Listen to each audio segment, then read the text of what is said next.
네, 시청자 여러분 안녕하십니까? 이슈를 더 쉽게 풀어드리는 더 뉴스 시작합니다. 한일 정상회담 이후에도 일본의 초등학교 교과서 역사 왜곡은 달라지지 않았고 오히려 더 강화했다는 비판이 쏟아지자 야당이 공세 수위를 더 높이고 있습니다. 또 민주당 비이재명계에서는 이재명 대표가 물러났어야 한다는 요구가 또 나왔습니다. 저정치 시간에 풀어드리겠습니다. 일본 정부가 점점 더 노골적으로 역사를 왜곡하고 있습니다. 어린 학생들이 배우는 초등학교 교과서 왜곡이라 더 큰 문제란 지적이 나오는데요. 반복되는 일본 교과서 역사 왜곡, 일본의 의도는 무엇이고 또 우리는 어떻게 대응해야 할지 전문가와 함께 알아보겠습니다. 먼저 오늘의 주요 뉴스부터 보시겠습니다. 박근혜 전 대통령 탄핵 당시 계엄령 검토 문건 작성의 핵심 인물이었던 조현천 전 기무사령관이 5년 만에 돌연 귀국했습니다. 검찰은 조 전 사령관을 공항에서 귀국과 동시에 곧바로 체포했는데 귀국 배경에 관심이 쏠립니다. TV조선 재승인 심사 과정의 고의 감점 의혹과 관련해 한상혁 방송통신위원장의 구속 여부가 오늘 결정됩니다. 검찰은 한 위원장이 개입했다고 보고 있지만 한 위원장은 혐의를 완강히 부인하고 있어 법원의 판단이 주목됩니다. 정부가 곡물가에 위축된 소비를 살리기 위해서 농축수산물 할인에 170억 원을 지원하고 온누리 상품권 개인 구매 한도를 3배로 늘리기로 했습니다. 국내 관광 활성화를 위해선 숙박과 철도, 항공 할인에 400억 원을 투입하고 중소기업 직원들에게 여행 경비도 지원합니다. 정부와 여당이 야당 주도로 국회를 통과한 양곡관리법 개정안에 대한 대응 방안을 논의합니다. 당정 협의를 통해 윤석열 대통령에게 제2요구권, 이른바 거부권 행사를 건의할 걸로 보여 야당의 거센 반발이 예상됩니다. 정부가 3단계에 걸친 코로나19 위기 단계 조정 로드맵을 발표했습니다. 우선 세계보건기구가 공중보건 비상사태를 해제할 것으로 예상되는 5월쯤에는 1단계로 확진자 격리 기간을 7일에서 닷새로 단축합니다. 3년 전에 TV조선 재승인 심사 과정에서 고의로 점수를 낮추도록 관여한 혐의를 받고 있는 한상혁 방송통신위원장이 구속영장 실질심사를 받기 위해서 조금 전에 법원으로 출석했습니다. 앞서 굉장히 한 전 위원장은 굉장히 억울하다면서 최선을 다해 무고함을 소명하겠다고 했습니다. 취재기자 연결합니다. 박정현 기자. 네, 서울 북부지방법원입니다. 한 위원장이 출석을 하면서 어떤 입장을 밝혔습니까? 네, 한상혁 위원장 영장실질 심사를 받기 위해 조금 전 법정으로 들어갔는데요. 출석에 앞서 기자들과 만나 심사에 임하는 심경을 밝혔습니다. 굉장히 억울하고 법률가 입장에서 당황스럽다고 언급했습니다. 영장심사 과정에서 최선을 다해 무고함을 소명하겠다면서 방통위 직원들을 비롯한 모든 사람들이 TV조선 재승인 심사 과정에서 공정함을 지키려고 노력했다고 강조했습니다. 재승인 심사 당시 점수를 조작하거나 보고받은 것이 있는지에 대해선 지시한 적이 없다는 것이 구속영장에 기재됐다고 덧붙였습니다. 잠시 뒤인 오후 2시부터는 이곳 서울 북부지방법원에서 한상혁 위원장에 대한 구속영장 실질심사가 열리는데요. 검찰은 지난 2020년 TV조선 재승인 심사 과정에서 일부 심사위원이 고의로 점수를 깎았고 한 위원장의 지시나 관여가 있었을 것으로 의심하고 있습니다. 구체적으로 살펴보면 먼저 한 위원장은 측근인 이모 정책위원을 통해 특정 인물을 심사위원으로 위촉하도록 관여해 직권을 남용했다는 혐의를 받습니다. TV조선의 심사 점수가 조작된 사실을 알고서도 방통위 상임위원들에게 숨겨 TV조선의 조건부 재승인을 의결하게 한 혐의도 적용됐습니다. 이 밖에도 통상 4년이던 조건부 재승인 기간을 임의로 3년으로 줄이는 안건을 작성토록 지시하거나 점수 조작 의혹이 불거지자 부인하는 취지의 허위 보도자료를 배포한 혐의도 있습니다. 검찰과 한 위원장의 입장이 첨예하게 갈리는 가운데 법원은 이르면 오늘 밤 구속 여부를 결정할 전망입니다. 지금까지 서울 북부지방법원에서 YTN 박정현입니다. 박근혜 전 대통령 탄핵 정국 당시에 계엄 문건 작성을 지시한 의혹을 받고 있는 조현천 전 국군기무사령관이 5년여간의 해외 도피 끝에 돌연 귀국했습니다. 조 전 사령관을 공항에서 곧바로 체포한 검찰은 그간 중단됐던 내란 음모 수사를 재개했습니다. 먼저 윤성훈 기자가 보도합니다. 박근혜 전 대통령 탄핵 심판을 앞두고 작성된 계엄령 문건 의혹의 핵심 인물인 조현천 전 국군 기무사령관.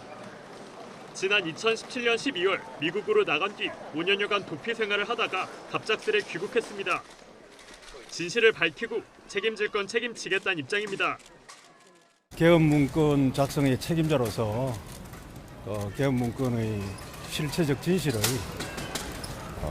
밝히고 또 거기에 대해서 책임자로서 책임질 일이 있으면 책임을 지기 위해서 귀국했습니다. 그러나 어떤 진실을 밝힐 건지 그리고 윗선의 지시가 있었는지에 대해선 말을 아꼈습니다. 수사를 하시면 안 되고 제가 수사를 받을 입장이니까 수사 과정에서 제 입장을 밝히도록 하겠습니다. 검찰은 내란 음모 혐의를 받는 조 전 사령관을 조사하기 위해 인천국제공항에서 곧장 체포에 압송했습니다. 조 전 사령관은 지난 2017년 2월 계엄령 검토 문건을 작성하도록 지시하고 이를 한민구 당시 국방부 장관에게 보고한 혐의를 받습니다. 또 계엄 문건 작성 사실을 모두 숨기기 위해 문건 작성과 상관없는 위장 TF를 만들어 인력 파견, 예산 신청 등의 공문을 작성하고 활용한 혐의도 있습니다. 해외 도피로 종적을 감췄던 조 전 사령관이 귀국하면서 검찰이 계엄 문건을 둘러싼 진실을 파헤칠 수 있을지 다시 관심이 집중되고 있습니다. YTN 윤성훈입니다. 조현천 전 기무사령관의 계엄 문건 작성 의혹은 지난 2018년 군검 합동수사단이 100일 동안 수사를 벌였지만 큰 성과를 내지 못했습니다. 조 전 사령관이 해외로 도피했기 때문인데 그런 만큼 철저한 수사를 통해서 진실을 가려야 한다는 목소리가 나오고 있습니다. 김철희 기자의 보도입니다. 지난 2017년 2월 국군 기무사령부는 전시 계엄 및 합수 업무 수행 방안이라는 제목의 문건을 작성합니다.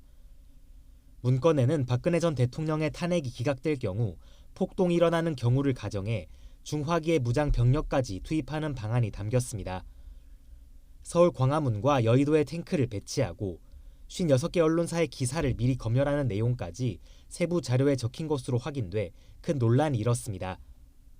특전사 등으로 편성된 계엄 임무 수행군을 야간에 전차, 장갑차 등을 이용하여 신속하게 투입하는 계획도 수립돼 있었습니다. 이후 검찰과 군은 대통령 지시로 특별수사단을 꾸려 수사에 착수했지만 기무사 장교 3명만 재판에 넘기고 활동을 마무리했습니다. 핵심 피의자 조현천 전 기무사령관 신병을 확보하지 못한 것이 치명타였습니다. 범죄의 성립 여부를 최종적으로 판단하기 위해 핵심 피의자인 조현천 전 사령관을 조사할 필요가 있으나 현재까지 소재가 불명한 상태입니다. 조 전 사령관이 기소 중지 처분을 받으면서 박근혜 전 대통령과 황교안 전 대통령 권한대행 등 더 윗선에 대한 수사도 자연스레 중단됐습니다. 이후로도 차일피일 귀국을 미루던 조 전 사령관은 정권이 교체된 이후인 지난해 9월 돌연 자진 귀국 의사를 밝혔습니다.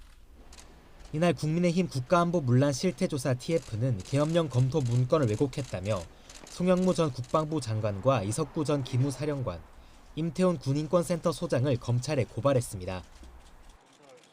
이후 귀국을 계속 미루더니 결국 반년 만에 한국으로 돌아왔습니다. 5년 동안 귀국을 안 하신 이유는 따로 있는 건가요? 그건 검찰에서 제가 말씀드리도록 하겠습니다. 처음 의혹을 제기했던 군인권센터는 검찰이 피의자들에게 면죄부를 주는 것 아니냐는 우려가 벌써 나온다면서 철저한 수사를 요구했습니다. 구속해서 철저하게 진상을 가려서 일벌백계해야 된다고 생각하고 있습니다. 윗선과의 교감 없이 조현천 사령관이 독단적으로 만들었다고 생각되진 않습니다. 조 전 사령관의 신병을 확보한 검찰은 필요할 경우 박근혜 전 대통령 등 윗선에 대한 조사도 배제하지 않고 있다고 밝혔습니다. YTN 김철입니다. 정부와 여당이 오늘 양곡관리법 개정안에 대한 대응 방안을 논의합니다. 초과 생산된 쌀을 정부가 의무적으로 사들이도록 한 게 양곡관리법 개정안의 골자인데 지난 23일 민주당 등 야당 주도로 국회를 통과했고 정부와 여당은 강하게 반대를 했죠. 오늘 당정협의회에서 대통령의 제2요구권, 이른바 거부권 행사를 건의할 거란 관측이 나옵니다. 국회 연결합니다. 엄윤주 기자. 네, 국회입니다. 네, 양곡관리법 개정안 관련 당정협의 언제 열립니까? 네, 잠시 후 오후 3시 서울 삼청동 총리공간에서 열립니다. 정부와 여당의 고위 관계자들이 한자리에 모이는데요. 당에서는 김기현 대표와 조혜영 원내대표가, 정부에서는 한덕수 총리와 추경호 경제부총리, 정황근 농림축산식품부 장관 등이 참석합니다. 이 자리에서는 지난 23일 민주당 등 야당 주도로 국회 본회의를 통과한 양곡관리법 개정안 대응 방안이 논의될 예정입니다. 국회 문턱을 넘은 이번 법안은 쌀 수요 대비 초과 생산량이 3에서 5%이거나 쌀값이 전년 대비 5에서 8% 하락할 때 정부가 초과 생산량을 의무적으로 매입하는 내용이 핵심인데요. 그동안 정부와 여당은 개정안에 대해 세금 부담 증가와 농업 경쟁력 약화, 다른 산업과의 형평성 등을 이유로 반대해 왔습니다. 앞서 윤석열 대통령도 양곡관리법에 대해 당정이 의견을 모아달라고 요청한 만큼 이번 협의에서 당정은 대통령에게 제2요구권, 그러니까 거부권 행사를 건의할 거라는 관측이 나옵니다. 현실화될 경우 윤 대통령 취임 후 1호 거부권 행사가 되는데 야당의 거센 반발이 예상됩니다. 이와 별도로 오후 국회에서는 올해 2분기 전기 가스요금 조정 계획과 관련해 당정협의회도 잇따라 열립니다. 오는 31일 정부가 2분기 전기와 가스요금 조정안을 발표할 예정인 만큼 인상 여부와 인상폭에 관심이 쏠리고 있습니다. 네, 국회 상황도 보죠. 대장동 의혹과 관련된 이른바 50억 클럽 특검법이 내일 국회 법사위에 상정이 된다고요? 네, 여야는 내일 열리는 국회 법제사법위원회 전체 회의에서 대장동 50억 클럽 의혹의 진상을 규명할 특검 법안을 상정하기로 합의했습니다. 다만 김건희 여사 주가 조작 의혹에 대한 특검 법안의 법사위 상정과 관련해서는 여야 합의가 이뤄지지 않았습니다. 이에 앞서 정의당 이은주 원내대표가 국민의힘 조혜영 원내대표와 만나 50억 클럽 특검법을 국회 법사위 전체 회의에 상정하고 심의해 줄 것을 거듭 촉구하기도 했는데요. 회동 이후 이 원내대표와 주 원내대표의 발언 잇따라 들어보겠습니다. 절차대로 가장 신속하게 50억 클럽 연루자들에 대한 국민적 의혹과 공분이 제대로 해소될 수 있도록 국회법에 따른 절차대로 정의당이 요청한 대로 민주당이 동의할지 여부 이런 문제들이 남아있기 때문에 정의당의 입장을 들은 상황에서 민주당과 협의해보겠다 그런 상태로. 결국 회동 이후 여야 간사간 합의에 따라 내일 진행되는 법사위 전체 회의에서는 방송법 개정안과 함께 50억 클럽 특검 법안 3건이 다뤄지기로 결정됐습니다. 이은주 원내대표는 또 50억 클럽 특검은 정의당 법안에, 김건희 여사 특검은 민주당 법안을 신속 처리 안건으로 지정하자는 민주당 제안에 대해서는 사실상 거절의 뜻을 전했는데요. 이에 대해 민주당 박홍근 원내대표는 정의당이 여당의 시간 끌기 작전, 지연 전략에 결국 협조하는 꼴이라고 비판했습니다. 들어보겠습니다. 아주 형식적인 이 정치적 레토릭, 수사만 열간 거 아닙니까? 정의당이 오늘 만나서 국민의힘에 달라진 것이 무엇이 있습니까? 이 수사가 영원히 역사에 미궁으로 빠지고 그래서 덮일 때까지 그렇게 기다리겠다는 것입니까? 네, 그리고 민주당은 한일 정상회담을 겨냥해서 국정조사 추진 절차에 들어갔죠. 네, 민주당은 오늘 일제강제동원 굴욕해법과 굴종적 한일 정상회담의 진상규명을 위한 국정조사 요구서를 제출하겠다고 밝혔습니다. 국정조사 범위로는 강제징용 제3자 변제안과 구상권 포기 과정에서 위헌 위법 행위 여부, 방일 중 독도 위안부 문제 논의 여부, 후쿠시마 수산물 수입 제한 해제 요구 여부 등을 함께 포함했습니다. 이와 함께 민주당은 관련 상임위의 개별 합동 청문회도 개최하겠다면서 농해수위와 환노위에서는 후쿠시마 방사능, 오염수, 여가위는 위안부 관련 청문회를 열 필요가 있다고 지적했습니다. 이에 대해 주호영 원내대표는 민주당이 다수 의석을 가지고 걸핏하면 국정조사를 하자고 한다며 받아들일 수 없다는 뜻을 분명히 했습니다. 한일 정상회담 국정조사를 두고 정부의 대일 외교에 대한 파상 공세를 이어가려는 민주당과 논란 확산을 막으려는 여당의 치열한 공방이 예상됩니다. 지금까지 국회에서 전해드렸습니다. 검찰이 사업가에게서 뇌물과 불법 정치자금을 받은 혐의로 노웅래 더불어민주당 의원을 재판에 넘겼습니다. 노 의원에게 뇌물을 건넨 사업가 박목 씨 역시 뇌물 공여와 정치자금법 위반 혐의로 함께 불구속 기소됐습니다. 노 의원은 지난 2020년 2월부터 12월까지 박 씨로부터 사업 편의를 봐달라는 청탁과 함께 21대 총선과 민주당 전당대회 비용 등의 명목으로 5차례에 걸쳐 6천만 원을 수수한 혐의를 받습니다. 정순신 변호사의 아들이 학교폭력으로 서울대 정시전형에서 감점을 받았던 걸로 확인됐습니다. 국회 교육위원회 강득구 의원실 자료를 보면 당시 서울대 정시에 지원한 수험생 가운데 학교폭력 등 학내외 징계로 감점을 받은 학생이 모두 6명인데 이 중 유일하게 가장 무거운 조치인 2점 감점을 받은 정시를 포함해 2명이 최종 합격했습니다. 서울대 정시에서 2019년부터 5년 동안 학교폭력 징계로 감점을 받았지만 합격한 학생은 2020년 2명과 2021년 1명으로 나머지 해에는 합격자가 없었습니다.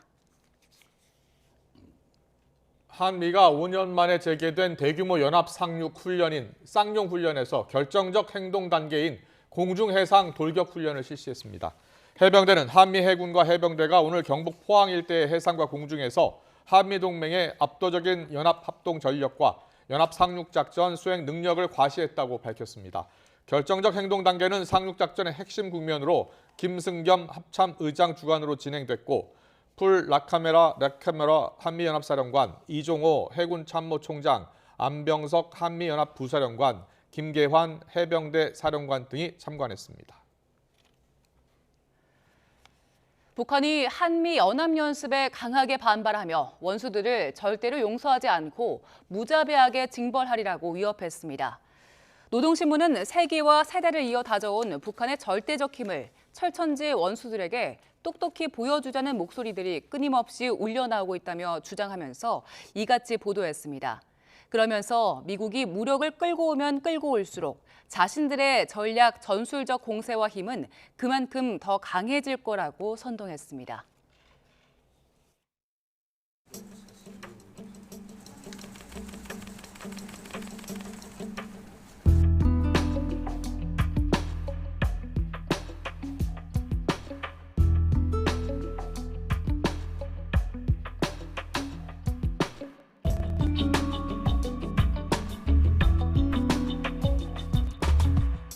それは子どもの頃からやはり刷り込むっていうんですかね、ずっと聞いてるとそういうふうになっちゃうし、教科書にそう書いてあるっていうのは歴史認識として定着するんですね。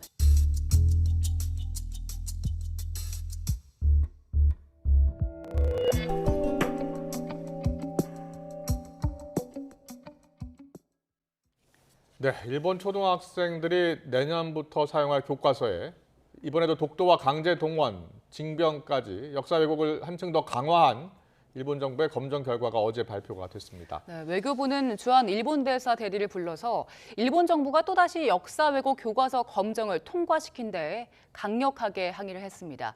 관련해서 동북아 역사재단 남상구 연구정책실장과 자세하게 이야기 나눠보겠습니다. 어서 오세요.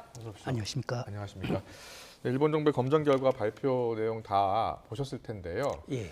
역사 왜곡을 한층 더 강화한 측면이 높다고요.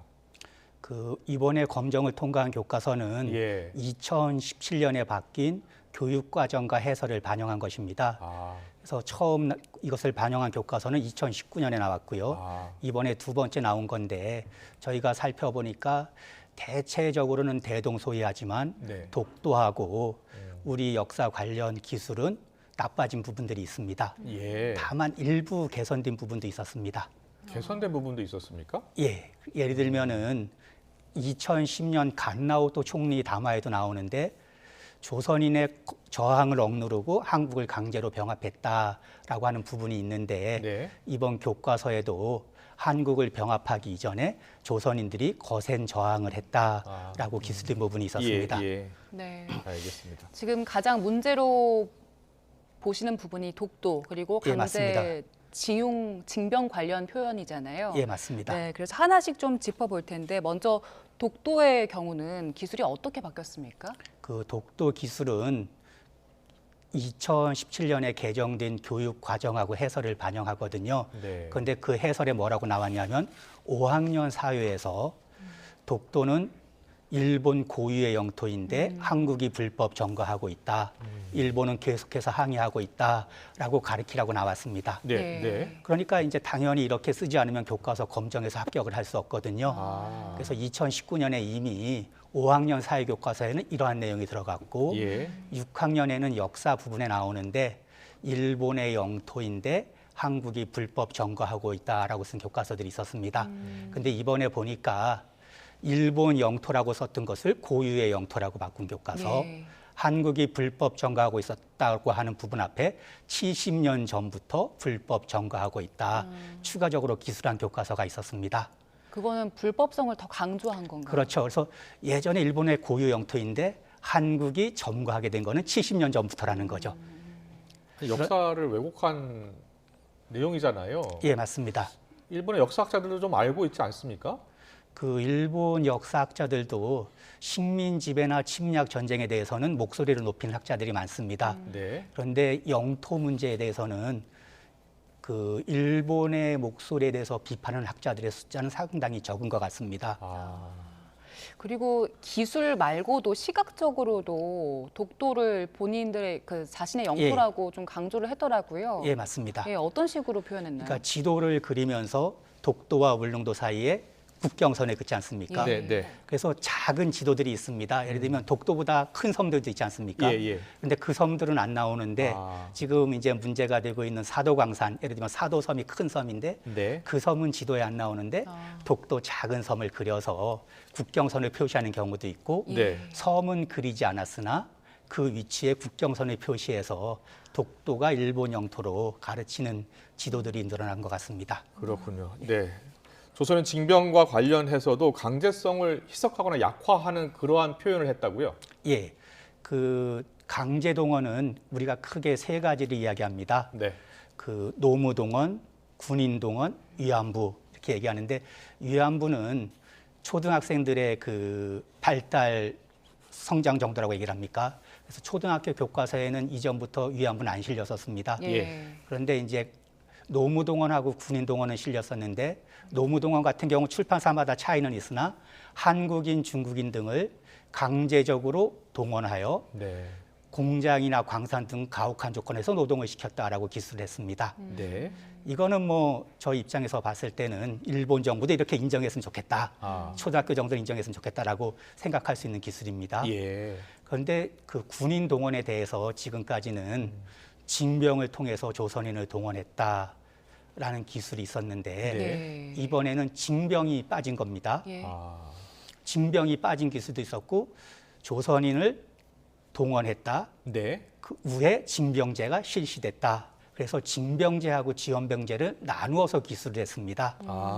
그런데 이제 역사적으로 보면 지원병제 다음에 징병제가 실시된 것은 맞습니다. 그런데 한국에서 2005년 강제동원 진상규명위원회가 만들어졌을 때 조사를 하고 지원병이나 징병이나 모두 강제다. 강제동원 피해자라고 판결을 내렸습니다. 우리 입장에서 보면은 지원병이라고 하나 지원이 아니었던 거죠. 말 그대로 지원이 아니라 강제적이었던 거죠. 그런 점에서 우리 입장에서는 지원병이나 징병이나 같은 강제입니다. 또 징병에는 법적인 강제라는 측면을 강조하는 부분이 있습니다. 징병력이라는 합법적인 제도를 통해서 동원했다라고 하는 부분이 있습니다. 그래서 이제 문제가 되는 것은 앞부분은 노무동원은 강제적으로 동원했다라고 나오지 않습니까? 근데 병사들은 자원하여 병사가 되었다. 이렇게 하면은 노무자들은 강제로 들고 갔지만 병사들은 자원해서 병사가 되었구나라고 일본 아이들이 오해할 수 있겠죠. 이것은 그런 점에서 커다란 문제라고 생각을 합니다. 그렇군요. 지금 저희가 이야기를 나누는 건 한국과 일본의 역사에 관련된 내용인데 그 중국 관련해서요. 중국 징병, 징용 이 표현들은 어떻게 써져 있습니까? 저희가 초등학교에서 중국 교과서까지는 분석하지 않았고 중학교 작년에 검정을 통과한 네. 고등학교 교과서를 보면은 중국인은 강제 연행했다라는 표현을 인정을 합니다. 일본 정부가. 그런데 조선인을 강제 연행했다라고 하는 표현은 못 쓰게 했습니다. 왜냐하면은 조선인은 징용령에 따라서 합법적으로 동원한 것이다라고 이야기하고 싶었기 때문입니다. 그런데 재밌는 것은 일본 교과서 중에 한 군데가 이런 일본 정부의 방침에 반기를 들었습니다. 본론에 뭐라고 썼냐면 조선인을 강제 연행했다. 쓰지 말라고 했는데 쓴 거죠. 그런데 각 줄에 달아서 일본은 정부는 가기 결정을 해서 강제 연행 용어를 쓰지 말라고 했는데 연구자들 중에서는 강제 연행이라고 하는 연구도 있다. 이렇게 얘기를 한 거죠. 그렇군요. 그런 면에서 일본 정부의 입장을 교과서 집필자들이 그대로 수용하는 것만은 아닙니다. 그거 그대로 수용하지 않은 교과서를 낼 수가 있습니까? 그러니까 이렇게 피해 나가는 거죠. 피해 나가서. 정부 가기 결정도 써주는 거죠. 가기 결정에서는 쓰지 말라고 했다. 그렇군요. 그런데 연구 성과는 강제 연행이다. 알겠습니다. 전체적으로 대동소이하지만 후퇴한 측면이 여러 군데 볼 수 있다 이렇게 이야기해 주셨는데 간토 대지진 때요 우리 동포들 희생이 컸는데 거기에도 보면 과거에는 조선인이 우물에 독을 풀고 있다는 그런 소문이 내용이 있었는데 그걸 또 삭제했다고 하더라고요. 올해가 강제동원 그 관동 대지진 조선인 학살 100년이 되는 해거든요. 이게 1923년이었으니까요. 그런 해에 이런 기술이 사라졌다는 것은 참으로 안타깝습니다. 그래서 일본 교과서에도 식민지 지배나 침략 전쟁에 대한 기술들이 조금씩 후퇴했을 때 관동 대지진으로 수천 명의 조선인이 학살되었다가 수천 명 증거가 있느냐 그래서 다수의 조선인이 학살됐다라는 표현으로 바뀌어 왔는데 이번에 이렇게 기술이 빠진 것은 특히 올해가 100년이 되는 해이기 때문에 안타깝습니다. 이게 점차 노골적으로 역사 왜곡을 하고 있는 거잖아요. 그래서 한일 역사에 남아있는 여러 가지 사안들이 또 있는데 이 부분들까지 계속해서 왜곡을 더 심하게 하지 않을까 이런 우려도 됩니다. 그래서 기술이 초등학교뿐만이 아니라 중학교, 고등학교 역사 교과서도 있지 않습니까? 그런 부분에 있어서 2001년 이후에 식민 지배 관련 기술이 좀 약화되는 부분이 있거든요. 1996년에는 검정을 통과한 7종 중학교 교과서 모두에 일본군 위안부가 기술됐었습니다. 그러니까 일본 우파들이 난징대학사도 기술해, 위안부도 기술해 이런 역사로 아이들이 일본사를 배우면은 나라를 사랑하겠어? 왜 이런 자학적인 내용을 가르쳐라고 교과서를 공격하기 시작했습니다. 그리고 2006년에 개정된 교육기본법을 보면은 교육의 목적은 애국심을 심어주는 거다라는 게 들어갔습니다. 그래서 점점 더 식민 지배에 대한 기수들이 후퇴를 해왔는데 그래도 다행인 것은 이번에 검정을 통과한 교과서를 보면은 한국인의 저항을 억누르고 군대의 힘으로 병합했다라든가 한국인들이 독립운동을 했다, 3.1운동을 명시한 교과서도 있고 일본어를 강요했다, 토지조사 때문에 토지를 상실했다 이런 내용들도 나와 있습니다. 그래서 조금 후퇴하는 측면은 있지만 우리가 대화를 통해서 이 부분들을 좀 더 다시 복원시키고 개선할 수 있는 노력에 토대들은 아직까지 무너진 건 아니라는 생각은 듭니다. 알겠습니다. 앞서 지금 저희가 일본 초등학교 교과서가 2019년도와 비교하면 어떻더라라고 지금 분석하고 있잖아요. 근데 일본 교과서 검정 주기가 4년마다 있나 맞습니다. 보죠? 그러니까 초등학교도 4년, 그리고 내년엔 중학교. 맞습니다. 그다음에 고등학교 1학년? 고등학교는 2년에 걸쳐서 검정을 합니다. 그렇군요. 그렇다면 내년 3월엔 또 중학교 검정 결과가 발표되는 겁니까? 교과서? 맞습니다. 그래서 그 올해 검정 신청을 하게 됩니다. 대체로 그 전례를 보면은 4월 중순쯤에 교과서 검정을 신청을 합니다. 그러니까 이미 이제 교과서 집필은 대체로 끝났겠죠. 그럼 이제 4월에 신청을 하고 신청한 다음에 일본 정부에서 문부성이 중심이 돼서 교과서 조서관, 교과용도서 검정조사위원회 이런 데서 이제 조사를 하고 이건 합격, 불합격, 그다음에 보류로 나눕니다. 보류 같은 경우에는 이 교과서에는 왜 고유의 영토라고 써야 되는데 일본의 영토라고 썼어? 하면 수정 의견을 내는 겁니다. 검정 의견을 내서 이거는 이해하기 어려우니 이해하기 어렵다 고쳐라. 그럼 출판사가 고쳐서 다시 제출을 하는 작업들이 초등학교 같은 경우에는 작년에 이루어졌고 네. 중학교는 이제 올해 이루어질 겁니다.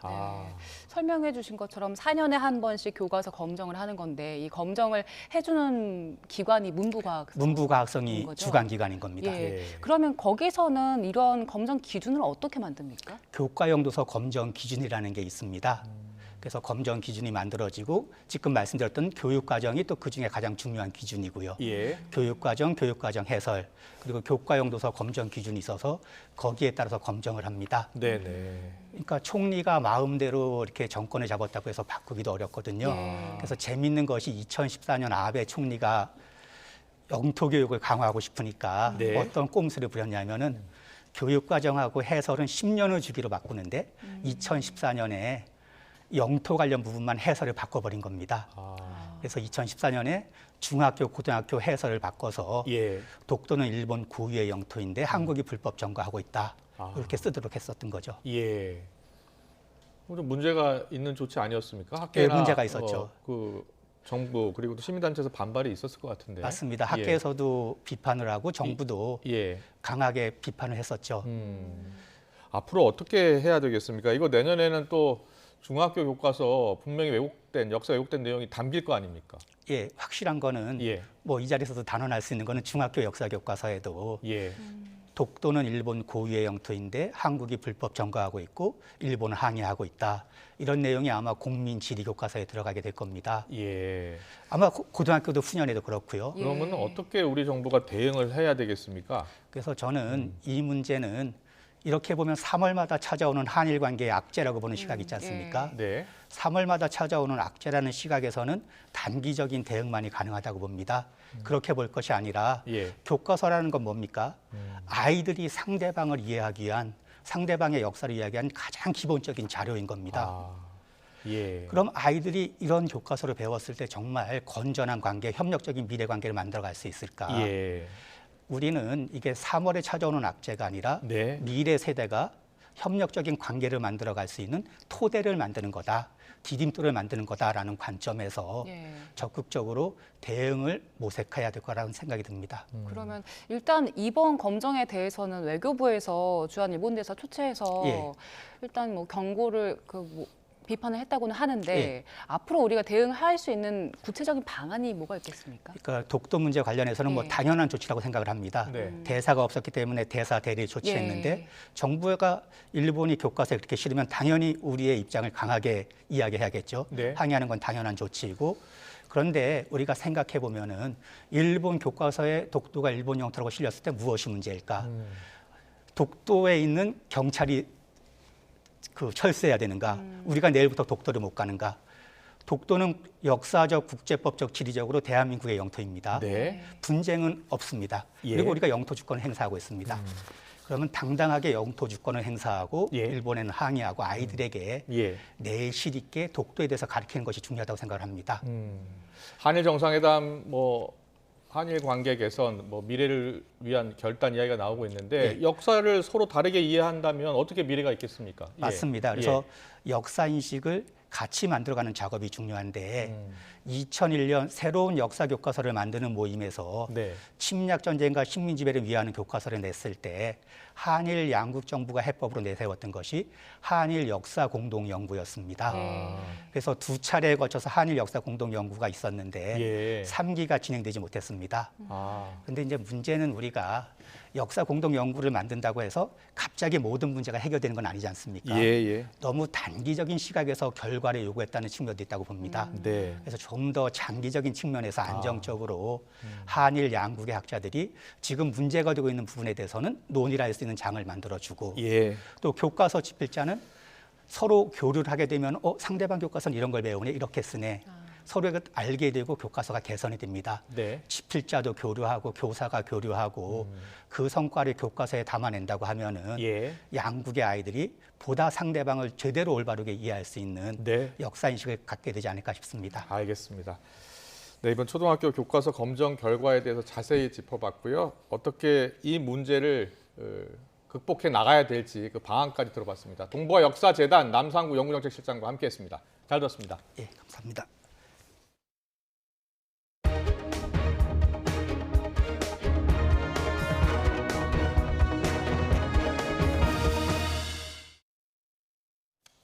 고물가에 소비가 위축되자 정부가 내수 살리기에 나섰습니다. 온누리 상품권을 더 풀고 여행비까지 지원해서 가게 지갑을 열고 관광을 활성화한다는 방침입니다. 이형원 기자입니다. 수출 부진 속에 경기를 떠받들 내수마저 쪼그라들고 있습니다. 고용이나 임금 상승세가 둔화한 데다 계속된 고물가에 가게 씀씀이가 줄어든 겁니다. 보편적으로 너무 많이 올랐어. 그게 기분 나빠. 쉽게 얘기해서는 소주가 너무 많이 올랐어. 술값이. 음식값도 너무 많이 올랐고 먹는 것도. 줄여야지요 뭐. 가급적이 뭐. 안 사고 덜 먹고 덜 쓰고 방법이 그거밖에 없어요. 수출에 이어 소비까지 경제 두 축이 흔들리자 정부가 직접 내수 살리기에 나섰습니다. 내수 활성화를 위해서는 중앙정부뿐만 아니라 지방자치단체와 민간이 함께 뛰어야 할 것입니다. 우선 온누리 상품권 구매 한도를 최대 3배로 높입니다. 여기에 농축수산물 할인과 유통업계 세일 확대로 장바구니 부담을 낮추기로 했습니다. 전통시장 등에서 쓴 돈에 대한 소득 공제율도 한시적으로 올립니다. 코로나19로 3년 가까이 침체했던 국내 관광 활성화 방안도 마련했습니다. 일상 회복으로 지난해 하반기부터 해외여행이 급증했는데 이런 수요를 국내로 돌리겠다는 겁니다. 이를 위해 국내 숙박, 철도, 항공 할인에 400억 원을 투입하고 중소기업 직원 등 최대 19만 명에게 국내 여행비 10만 원을 지원합니다. 또 외국인 관광객 1,000만 명 유치를 목표로 일본과 미국 등 22개국의 전자여행 허가 KETA를 한시적으로 면제하고 대규모 K-팝 콘서트를 잇따라 열 방침입니다. 정부는 내수를 살리면서도 물가 자극을 최소화하기 위해 지원금 지급이나 추가 경정 예산 편성은 이번 대책에서 제외했다고 설명했습니다. YTN 이영훈입니다. 다음 달부터 적용될 전기와 도시가스 요금이 이번 주 후반에 발표될 예정입니다. 한전과 가스공사의 적자 규모가 워낙 커서 오르긴 오를 텐데 인상폭을 놓고 막판 조율이 이루어지고 있습니다. 보도에 박홍구 기자입니다. 2분기에 적용할 전기와 가스 요금을 얼마나 올릴지를 놓고 물가당국인 기획재정부와 에너지당국인 산업부가 논의를 진행하고 있습니다. 한전은 지난 16일, 가스공사는 17일에 인상안을 산업부에 제출했는데 아직 결론이 나지 않은 것입니다. 산업부는 한전과 가스공사의 부실을 덜어내려면 인상 시기를 앞당겨야 한다는 입장인 반면 기재부는 공공요금 인상이 물가 상승으로 이어질 것을 우려해 속도 조절론을 내세우고 있습니다. 전기요금은 올해 1분기에도 1kW당 13.1원이 올라 역대 최대 인상폭을 기록했지만 전기는 여전히 팔면 팔수록 손해입니다. 지난 1월 한전의 전력 구입 단가는 1kW에 162.59원인데 비해 판매 단가는 147원으로 집계됐기 때문입니다. 산업부의 올해 인상 목표액 51.6원을 고려하면 2분기 요금 인상폭이 적어도 1분기만큼은 돼야 한다는 주장이 나오고 있습니다. 작년에 한전의 적자 32조 6천억은 지금 그대로 살아있는 거고 올해도 지금 1, 2, 3월에 여전히 적자인데요. 1, 2, 3월에 적자를 털어내고 또 앞으로 적자가 발생하지 않으려면 50원 정도 올라야 되는 거죠. 1분기에 동결됐던 가스요금도 인상이 예상됩니다.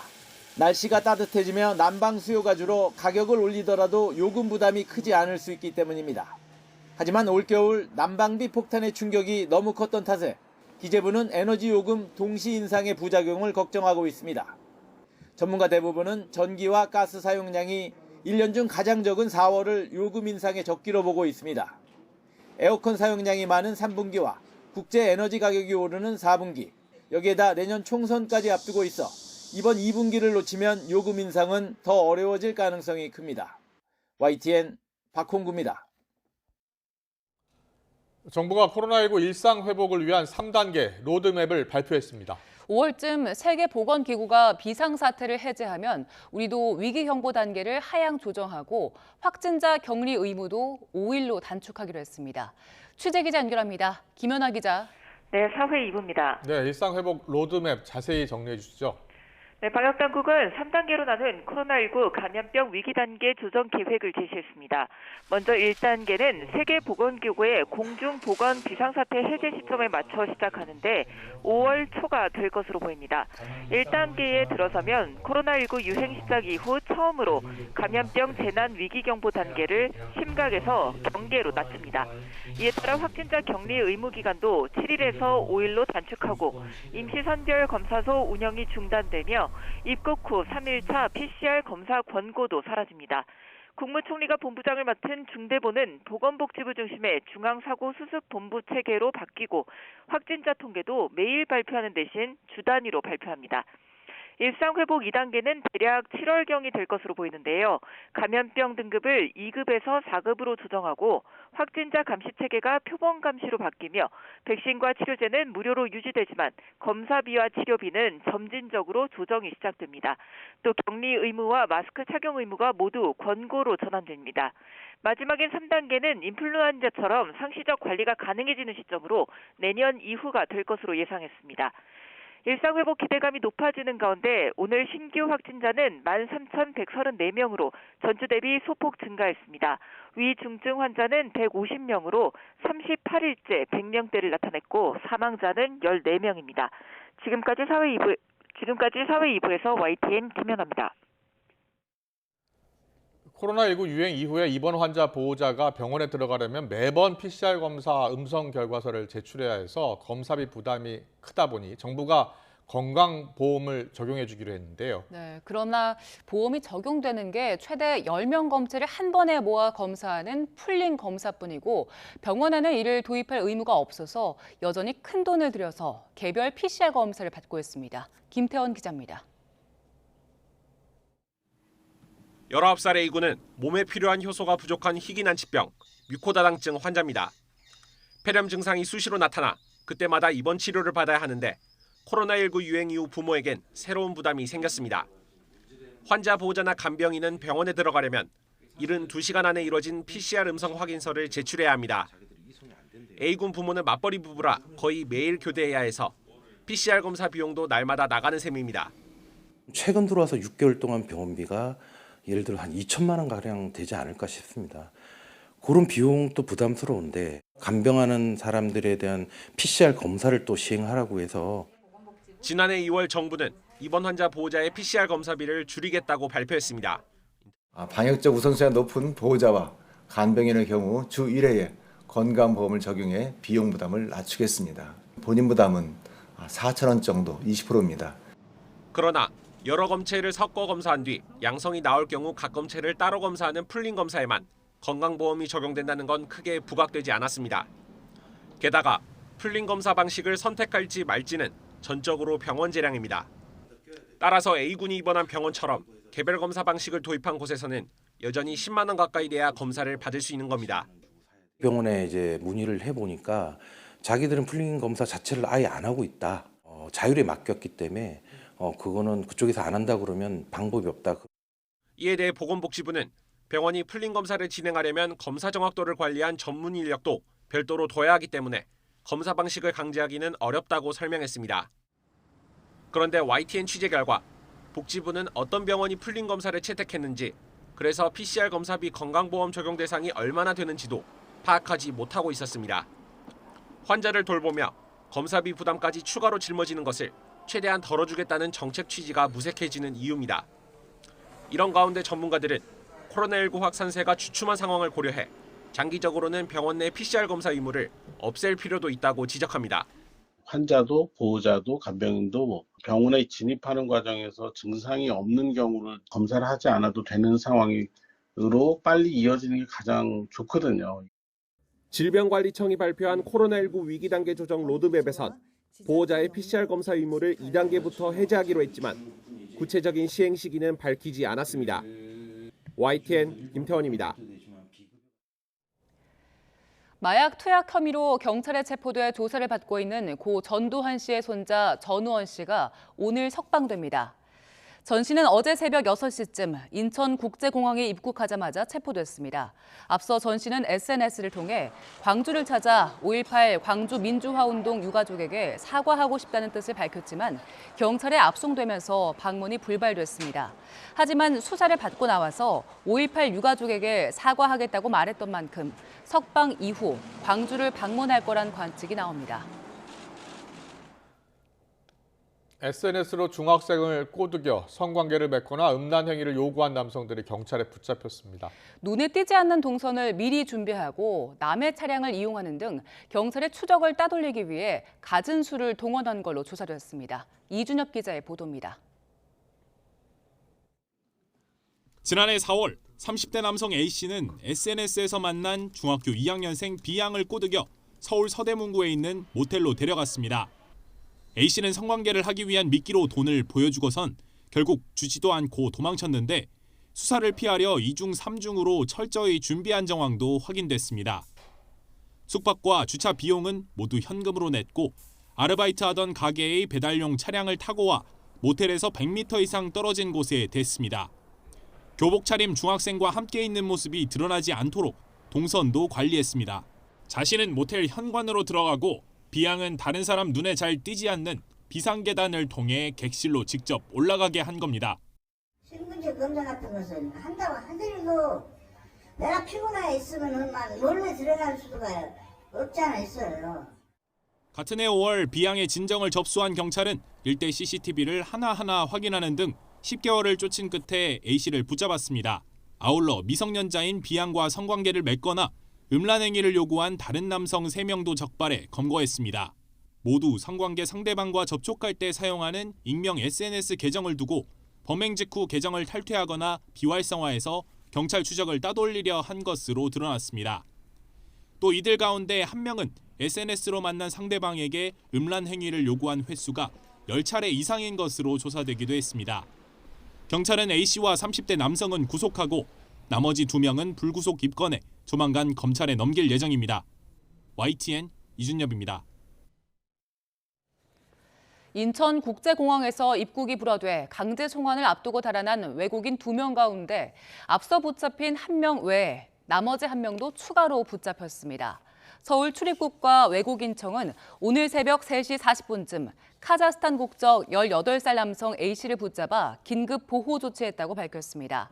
앞서 A씨는 지난 26일 새벽 인천공항 제2터미널 창문을 깨고 나와 활주로를 가로지른 뒤 외곽 울타리를 넘어 공항 밖으로 달아났습니다.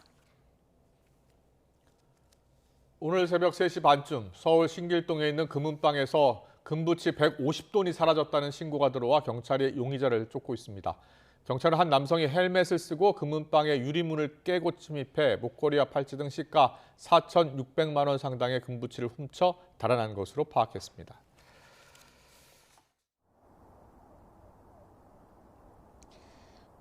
오늘 4월 하순만큼 따뜻해서 봄을 느끼기 참 좋습니다. 현재 서울 기온은 19.6도로 예년 기온 6도나 크게 웃돌고 있는데요.